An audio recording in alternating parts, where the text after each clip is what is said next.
जय हिंद। नमस्कार दोस्तों, ओम स्टेनो टेक चैनल पर आप सभी का स्वागत करता हूं। आशा करता हूं आप सभी स्वस्थ होंगे। दोस्तों, आज का डिक्टेशन जनसत्ता संपादकीय से 85 वर्ड प्रति मिनट की स्पीड से होगा। आप सभी लिखिए और कमेंट करके बताइए कितना मिस्टेक हुआ। Ready, start. विदेशी मुद्रा भंडार की समृद्धि वैश्विक अर्थव्यवस्था में अनिश्चितताओं से पार पाने की शक्ति प्रदान करती है, इसलिए इसमें कमी आने पर चिंता स्वाभाविक है।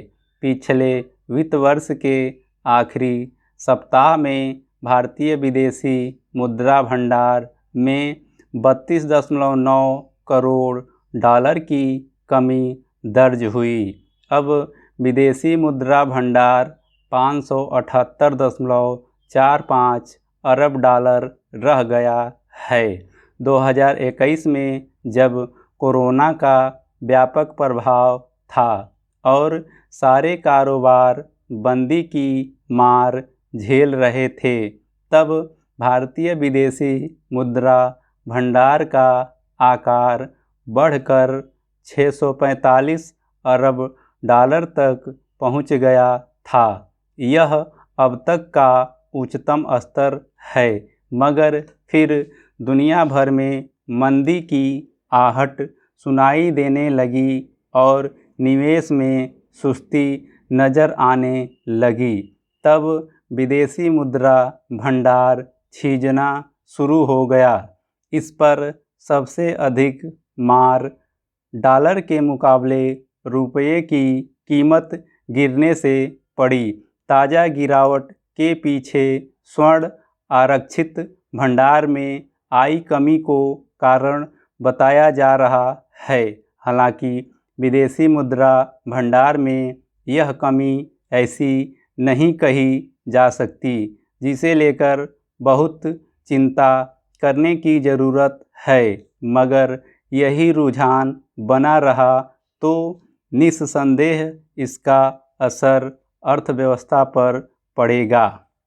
पिछले कुछ समय से आयात बढ़ने और डॉलर के मुकाबले रुपये की कीमत गिरने से लगातार विदेशी मुद्रा भंडार में कमी दर्ज हो रही है। दरअसल विदेशी मुद्रा भंडार में मुख्य रूप से डॉलर संचित कर के रखा जाता है, ताकि अगर कभी दुनिया में आर्थिक अनिश्चितता की स्थिति पैदा हो तो जरूरी वस्तुओं के आयात पर असर न पड़े।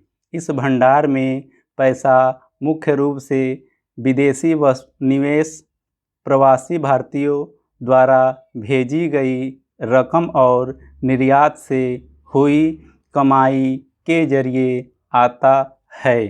पिछले साल दूसरे देशों, खासकर खाड़ी देशों में रोजगार के लिए गए लोगों ने 107 अरब डॉलर से अधिक पैसा भेजा था, मगर इसके बरक्स सच्चाई यह भी है कि बढ़ती मुद्रास्फीति पर काबू पाने के लिए अमेरिका सहित दूसरे देशों के केंद्रीय बैंक अपनी ब्याज दरों में बढ़ोतरी कर रहे हैं। उससे विदेशी निवेशक भारतीय बाजार में अपना पैसा निकालकर उन देशों में निवेश करने को आकर्षित हो रहे हैं। फिर निर्यात के मोर्चे पर अब भी कठिन चुनौतियां बनी हुई हैं, चूँकि तमाम देश आर्थिक मंदी झेल रहे हैं। इसलिए भारत से वस्तुओं का निर्यात नहीं कर रहे। इस तरह विदेशी मुद्रा की आवक कमज़ोर हुई है। इन्हीं स्थितियों के चलते प्रत्यक्ष विदेशी निवेश भी प्रभावित हुआ है। एक तरफ तो विदेशी मुद्रा की आवक कम हुई है, दूसरी तरफ हम बहुत सारी चीज़ों के लिए आयात पर निर्भर हैं। मसलन पेट्रोलियम पदार्थों और दवा उत्पादन के जुड़े माल के लिए दूसरे देशों पर निर्भर हैं। फिर रूस और यूक्रेन युद्ध ने भी आपूर्ति श्रृंखला बाधित कर दी है। रुपये की तुलना में डॉलर की कीमत बढ़ने से बाहर से मंगाई जाने वाली वस्तुओं की कीमत अधिक चुकानी पड़ रही है।